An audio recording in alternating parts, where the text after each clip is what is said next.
안녕하세요. 그린나래 TV 그린나래 성민과 원장 박영신입니다. 오늘은 비타민C 두 번째 시간으로 비타민C의 이로운 효과를 얻기 위해서는 어떻게 복용해야 하는지 자세하게 알아보도록 하겠습니다. 준비한 영상 함께 보실까요? 최근에 비타민C 영양제에 대한 논란이 많이 있습니다. 합성 비타민C를 먹으면 안 된다, 천연 비타민C를 먹어야 한다는 블로그 글도 눈에 많이 띄고요. 대부분 중국산 원료를 쓰는데 우리는 영국산 원료를 쓴다 라고 광고를 하는 업체도 있는 것 같습니다. 그런데 그보다 더 중요한 것은 얼마만큼의 양을 얼마나 자주 먹어야 하는지, 또 흡수가 얼마나 잘 되는지가 더 중요하겠습니다. 대부분의 합성 비타민C는 옥수수 전분에서 추출한 포도당을 발효시켜서 만들게 됩니다. 중요한 것은 정제 과정에서 불순물이 안 들어가도록 순수한 비타민C를 얻는 것입니다. 그리고 천연 비타민C라고 광고하는 제품들은 과일에서 주로 추출하는데 이 제품은 아세로라에서 추출한 비타민C입니다. 그런데 용량이 4캡슐을 먹어야 500mg이 됩니다. 최근 나오는 합성 비타민C는 대개 한 알에 1000mg인데요. 그것과 동일한 양의 비타민C를 얻으려면 8캡슐을 먹어야 하는 겁니다. 이렇듯 천연 비타민C는 많은 양을 얻기가 어렵기 때문에 메가도즈 비타민C 요법을 하기에는 용량이 부족합니다. 옥수수에서 추출하면 합성이고 아세로라에서 추출하면 천연이라고 하는 것도 말이 안 되죠. 이미 가공 과정이 들어간 것은 똑같습니다. 천연 비타민C는 과일이나 야채 자체를 먹을 때만 얻을 수 있다고 보셔야 합니다. 그리고 합성이든 천연이든 비타민C는 구조가 똑같습니다. 우리 몸속에 들어와서 하는 기능도 동일하겠습니다. 비타민C가 많이 들어있는 음식은 주로 신과일을 생각하시면 되겠습니다. 이런 과일을 먹는 것이야말로 천연 비타민C를 섭취하는 것입니다. 비타민C의 RDA는 성인 여성이 75mg, 남성이 90mg으로 되어 있는데 합성 비타민C 한 알이 1000mg인 것에 비하면 너무 적죠. 이것은 괴혈병을 예방하기 위한 최소한의 용량이 되겠습니다. 지난 시간에 말씀드린 비타민C의 여러 가지 이로운 효과를 얻기 위해서는 더 많은 양이 필요합니다. 그리고 어퍼 리미트, 상위 제한 용량을 2000mg으로 설정해 놓았는데 이것은 모든 사람이 비타민C의 부작용이 나타나지 않는 용량입니다. 즉, 그 이상 먹었을 때 한 사람이라도 설사 등 비타민C의 부작용이 나타났다는 것입니다. 그러면 ODI는 어떻게 될까요? 라이너스 폴링 박사님을 비롯해서 비타민으로 환자들을 치료하시는 분들은 메가도즈, 즉 고용량 요법을 주장하십니다.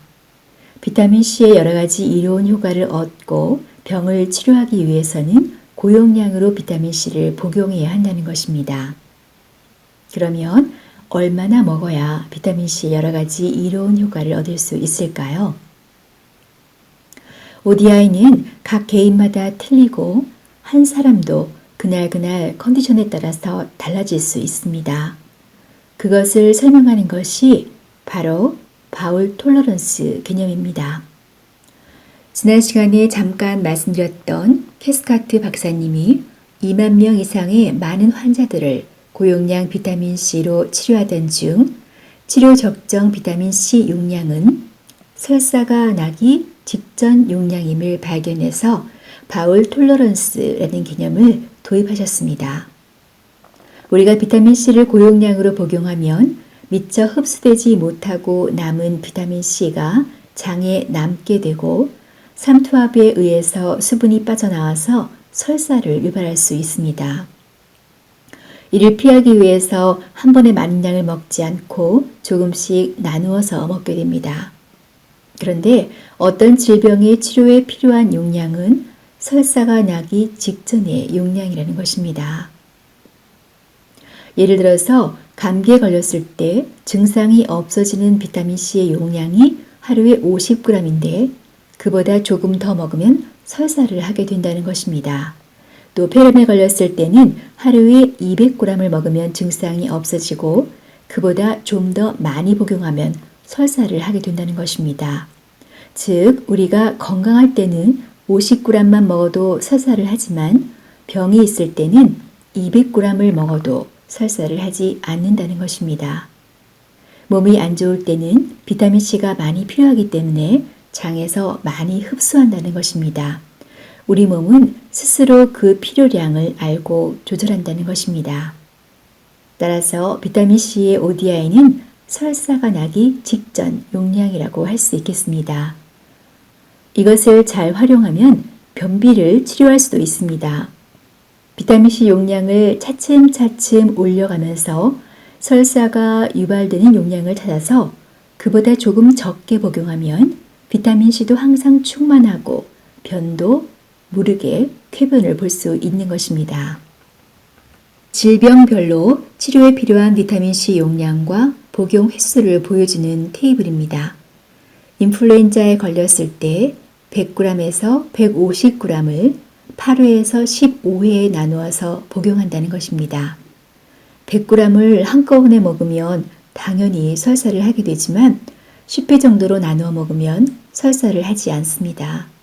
물론 최근에는 15g 이상 써야 하는 경우에는 경구로 하지 않고 주사제제로 사용합니다. 그렇게 하면 장을 거치지 않고 바로 혈관으로 들어가니까 설사도 없고 흡수율도 100%가 됩니다. 이분은 마크 레바인 박사님이신데요. 최근까지도 비타민C에 대한 연구도 많이 하시고 논문도 많이 내시는 분입니다. 이분이 2001년에 PNAS라는 저널에 한 논문을 실었는데요. 그 내용을 보시면 마치 비타민C를 하루에 500mg 이상 먹을 필요가 없다. 즉 고용량 요법이 필요 없다는 것처럼 되어 있습니다. 15명의 젊은 여성들을 입원을 시켜서 동일한 식단을 제공하고 비타민C 용량만 다르게 먹인 후 혈중 비타민C 레벨을 측정하였는데 500mg까지는 용량을 올리니까 혈중 레벨이 올라가는데 그 이상은 1000mg이나 2500mg을 먹여도 혈중 레벨이 더 이상 올라가지 않는 것이었습니다. 그리고 백혈구 등 세포 내 농도도 더 이상 증가하지 않았습니다.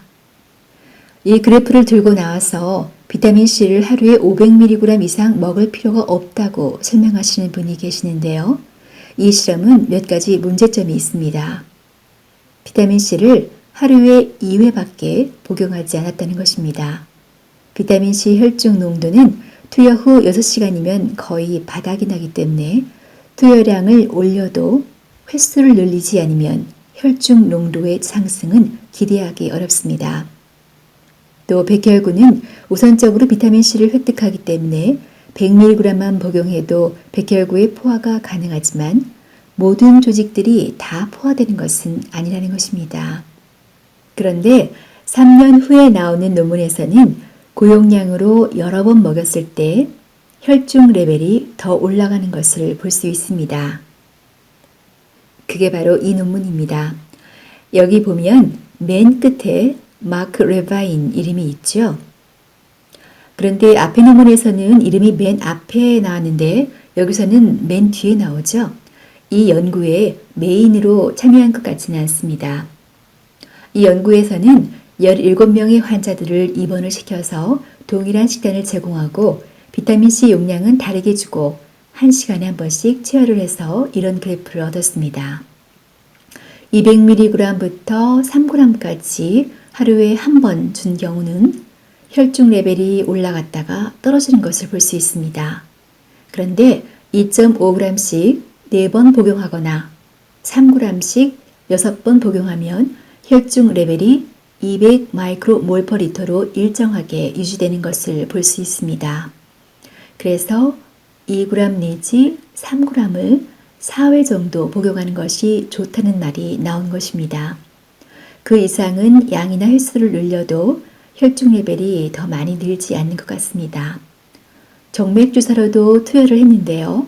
최고 농도는 70배 이상 끌어올릴 수 있지만 역시 시간이 지나면 감소하는 것을 볼 수 있습니다.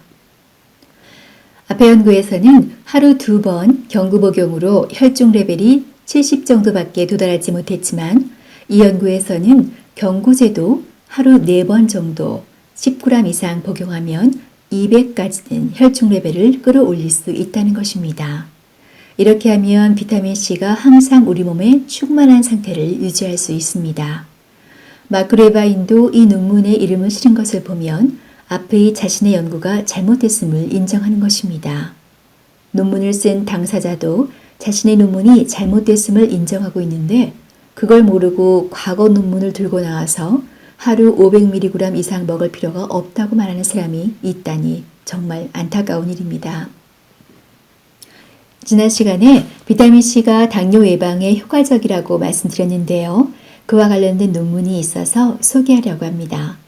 잉글랜드의 노르포크라는 지역에 거주하는 21,831명의 건강한 성인들을 12년간 추적 관찰하여 당뇨 발생 정도를 살펴보았는데 연구 시작 당시 혈중 비타민C 레벨이 높은 사람들이 낮은 사람들보다 유의하게 당뇨가 적게 발생하는 것을 볼 수 있었습니다.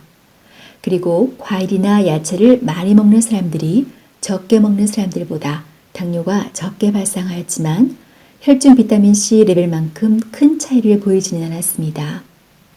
여자랑 남자랑 따로 분석을 했는데요. 여자들 데이터만 보겠습니다. 혈중 비타민C 레벨에 따라 5그룹으로 나누었는데 5번 그룹이 1.29mg/dL 이상으로 가장 높은 그룹으로 당뇨 발생률이 1%였습니다. 또 혈중 비타민C 레벨이 가장 낮은 그룹은 1번 그룹으로 0.77 이하의 농도를 보였는데 5%의 당뇨 발생률을 보였습니다. 앞의 논문에서 10g을 하루에 4번 분복하면 혈중 레벨이 4mg/dL로 유지될 수 있다고 하였는데 1.29보다 높으니까 당뇨 예방을 위해서는 충분한 농도가 되겠습니다.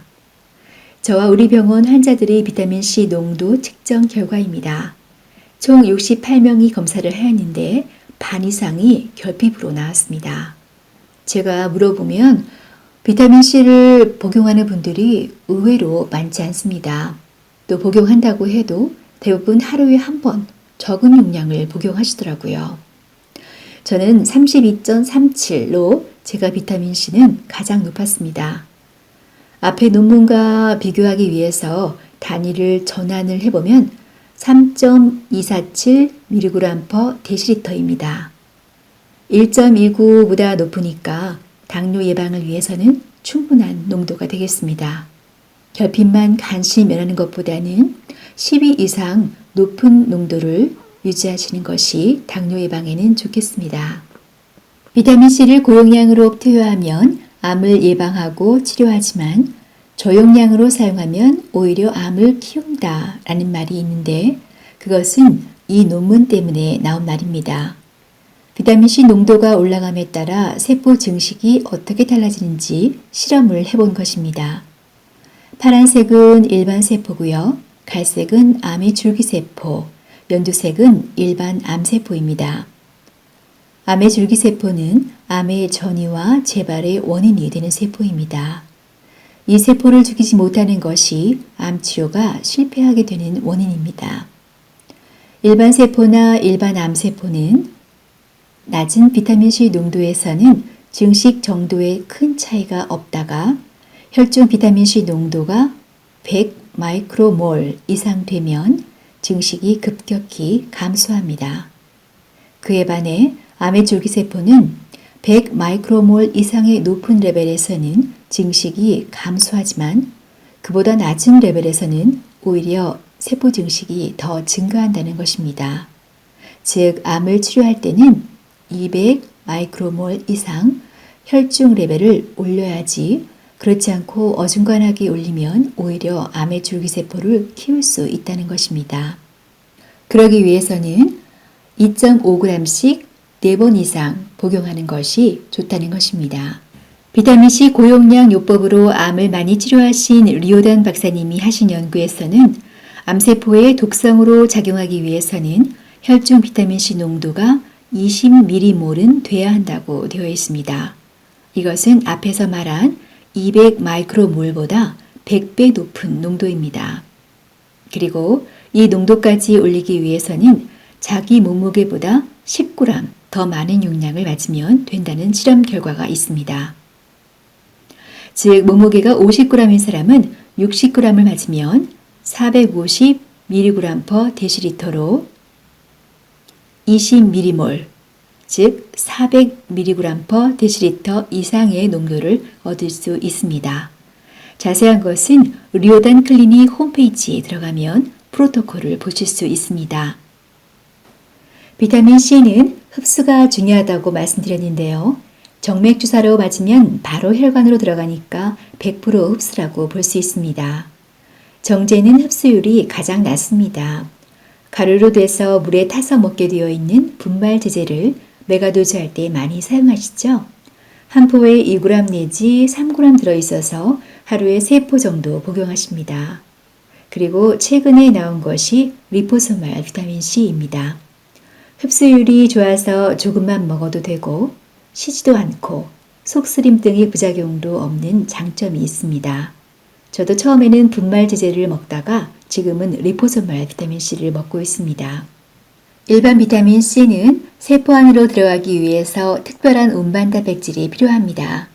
그에 반해서 리포소말 비타민C는 비타민C를 세포막과 동일한 성분인 인지질로 둘러싸서 세포막과 융합하는 식으로 세포 속으로 들어가기 때문에 특별한 운반 단백질이 필요 없이 높은 흡수율을 얻을 수 있는 것입니다.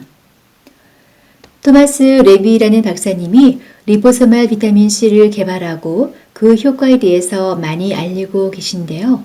이분 말씀에 의하면 리포소말 비타민C 6g이 50g 정맥주사와 동일한 효과를 보인다고 합니다. 그런데 이를 뒷받침할 만한 논문은 없는 것 같습니다. 그리고 건강한 사람의 경우 하루에 2g 정도만 먹으면 된다고 하니까 메가도즈가 거의 필요가 없게 되는 것이죠. 이 경우도 용량을 올리게 되면 자주 먹어야 합니다. 비타민C나 칼슘을 많이 먹으면 신장 결석이 생긴다고 무서워서 못 드시는 분들이 있으십니다. 신장 결석의 대부분이 칼슘 옥살레이트로 만들어지는데 비타민C가 대사되는 과정에서 옥살산이 만들어지기는 합니다.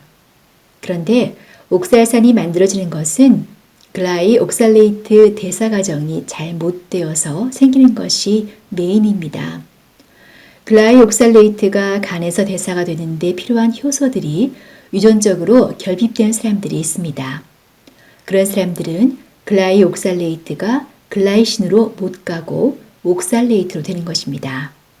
또 조효소로 작용하는 피리독신이 부족해도 대사가 잘 안 될 수 있습니다.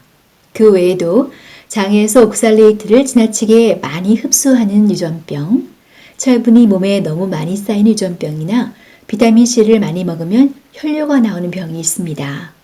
이런 분들은 비타민C 고용량 요법을 피하시는 것이 좋겠습니다.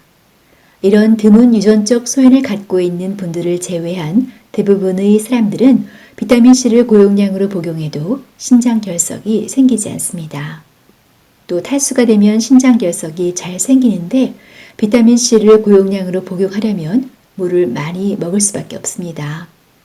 그래도 걱정이 되시면 비타민C와 함께 마그네슘, 비타민 K2, 비타민 B6를 함께 드시면 신장 결석을 예방할 수 있습니다. 네, 오늘 영상이 좀 길었죠? 정확한 정보를 제공하고 또 근거를 제시하려다 보니까 내용이 좀 길어졌습니다. 여러분들도 비타민C 꾸준히 복용하셔서 코로나 감염, 독감 감염의 공포로부터 벗어나시기 바랍니다. 그럼 다음 시간에 뵙겠습니다. 안녕히 계세요.